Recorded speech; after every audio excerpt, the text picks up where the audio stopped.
우리 다음 주일이 추수감사 주일입니다. 우리 11월은 우리 감사의 달이고, 우리 감사에 대해서 우리가 깊이 생각하면서 진정으로 감사하는 달입니다.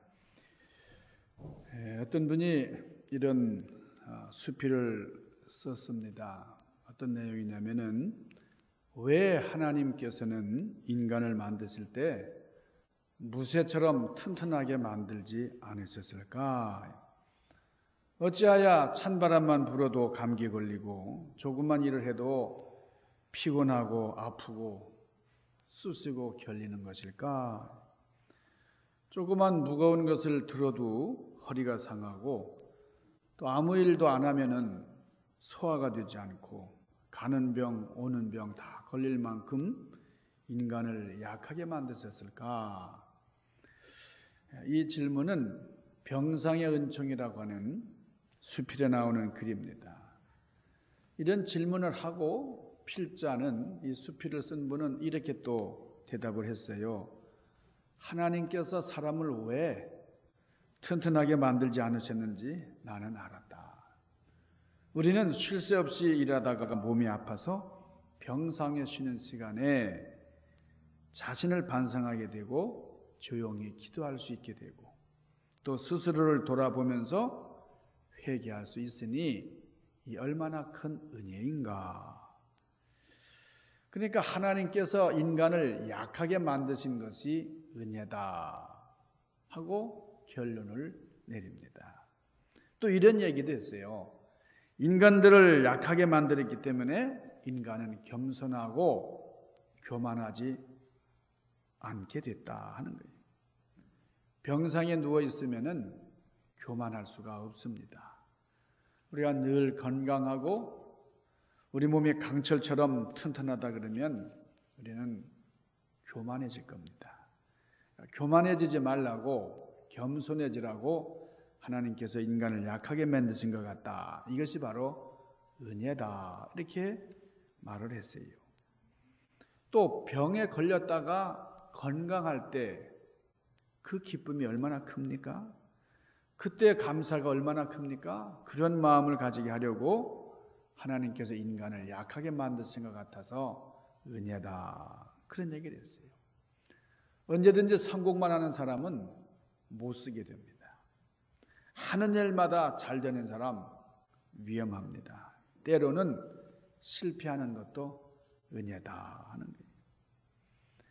일본의 가난한 목사님의 부인으로 44살에 세상을 떠난 하라자키 모모코라고 하는 분이 있는데, 그 사모님의 일기가 있습니다. 이런 거예요. 의사로부터 암에 걸렸다고 하는 진단을 받고 시한부 인생을 사시던 이 사모님이 매일매일 기록한 그런 일기예요. 그러니까 가장 그리운 것이 뭐냐? 예배 드리는 겁니다. 가장 사모하는 게 뭐냐? 예배 드리는 거예요. 지금쯤 성도님들이 예배를 드리고 있겠지? 가고 싶지만 갈 수가 없는 거예요.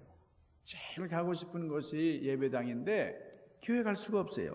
그래서 모든 기력을 상실한 이분이 병상에서 예배 드리고 있는 성도님들을 그리워하고, 또 예배당을 그리워하면서 병상에서 주님께 예배하는 그런 모습. 그 일기 가운데 나의 예배라고 하는 그런 글이 있어요. 그 이런 겁니다. 나의 신음이여 나의 찬미와 노래가 되라. 나의 괴로운 호흡이여 나의 신앙 고백이 되라. 나의 눈물이여 나의 노래가 되라. 나의 병든 육체에서 나오는 모든 숨결이여 호흡의 장애여 주를 찬양하라. 나의 몸의 열이여 땀이여 나의 힘쓴 숨결이여 최후까지 주님을 찬미하라.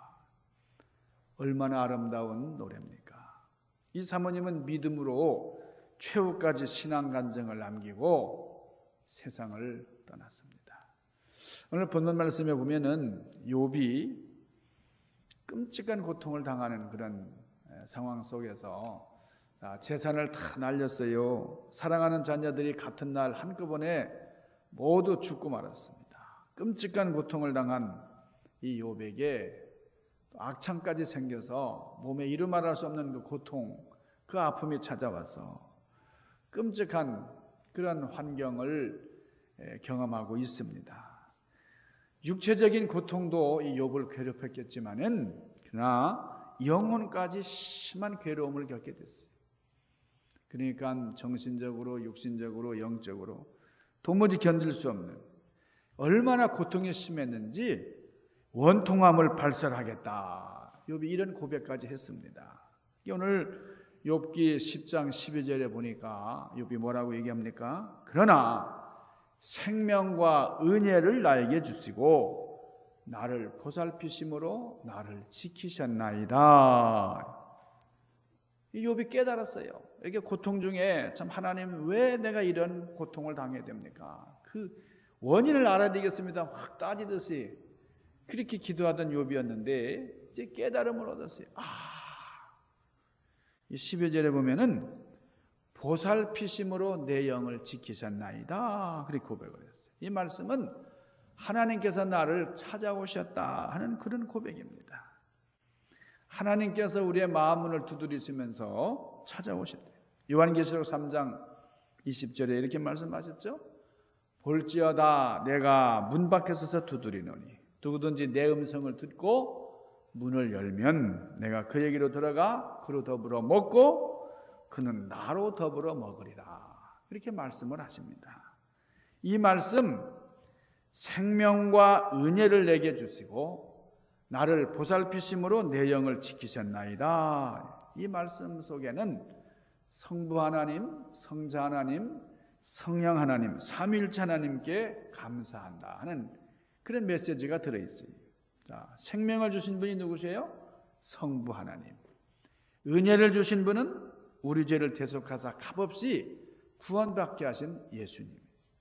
권고하심으로 내 영을 지키시는 분, 보살피시는 분, 역사하시는 분은 성령 하나님이십니다. 그래서 삼위일체 하나님께서 합력해서 나를 이렇게 도우신다. 나를 찾아오시는 분이시다. 성령님께서 우리 심령 가운데 역사하시고 나를 찾아오셔서 역사하신다. 자, 우리가 이런 감사를 드릴 수 있기를 바랍니다. 먼저는 성부 하나님께 감사. 참으로 감사할 수 있는 사람은 창조주 하나님께 감사하는 사람입니다. 여러분, 우주가 저절로 생겨났다 이렇게 생각하는 사람은 감사할 수가 없어요. 먼 옛날 대폭발에 의해서, 우리 빅뱅이라고 그러죠. 빅뱅. 이 빅뱅에 의해서 떨어져 나간 덩어리 일부가 해도 되고 달도 되고 지구도 되었다. 이렇게 얘기하는 사람들 있잖아요.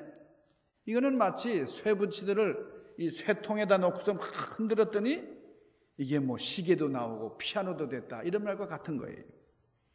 또 원숭이가 피아노에 올라가가지고 막 페달을 밟았더니 유명한 명곡이 나왔다. 이런 것과 같은 겁니다. 여러분 그렇잖아요. 뭐 그냥 쇠붙이가 말이야.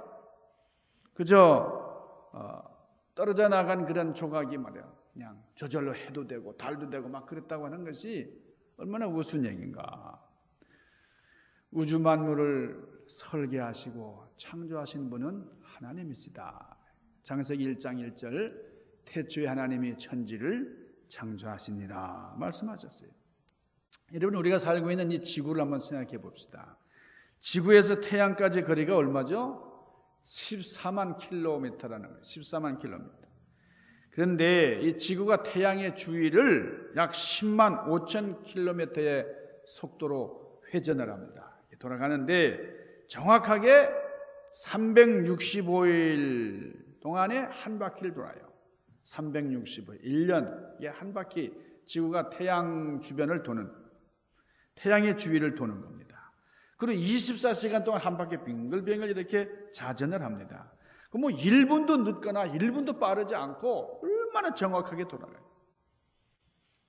여러분 태양과 지구가 조금만 차이가 나도요, 조금만 더 가까이 가면은 우리가 다 죽어버린다는 거예요. 조금 더 멀리 떨어지면 우리가 얼어 죽습니다. 그리고 이 타원형으로 된 지구가 아주 동그랗게 된 게 아니라 약간 타원형으로 됐잖아요. 그리고 도는데 약간 삐뚤어지게 돌아요. 그렇기 때문에 햇볕이 골고루 비쳐서 생명이 살게 되는 것이지, 만약에 기울기가 10도나 15도 정도라도 더 기울어진다 그러면은 역시 생물이 살지 못한다는 거. 우리가 우리 과학 시간에 많이 배웠잖아요.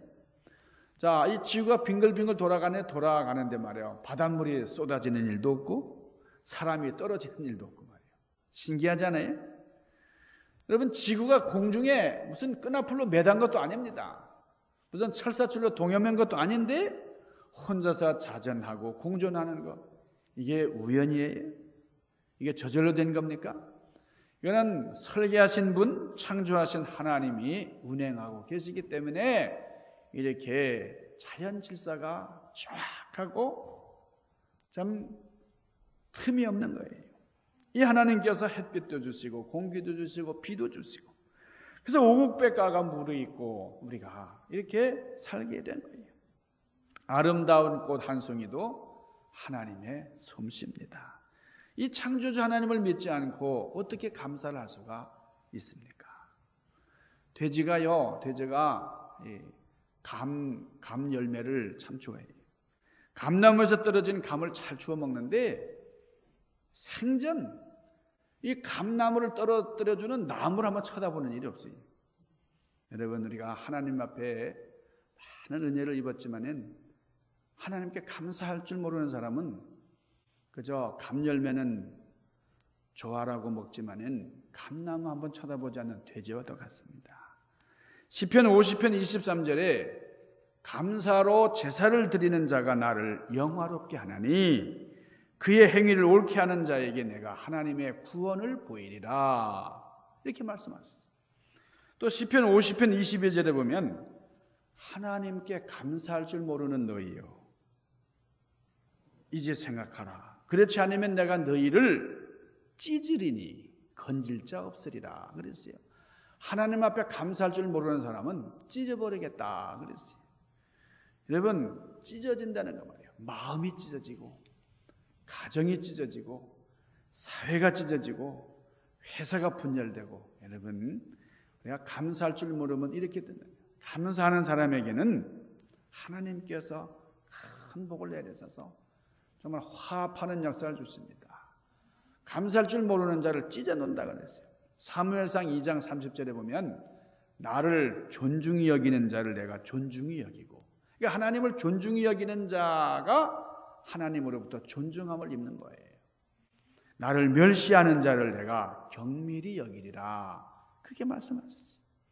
하나님을 향해서 감사하고 하나님을 높이는 자를 하나님께서 높여주시고 존중해 주시고 복을 주신다 하십니다.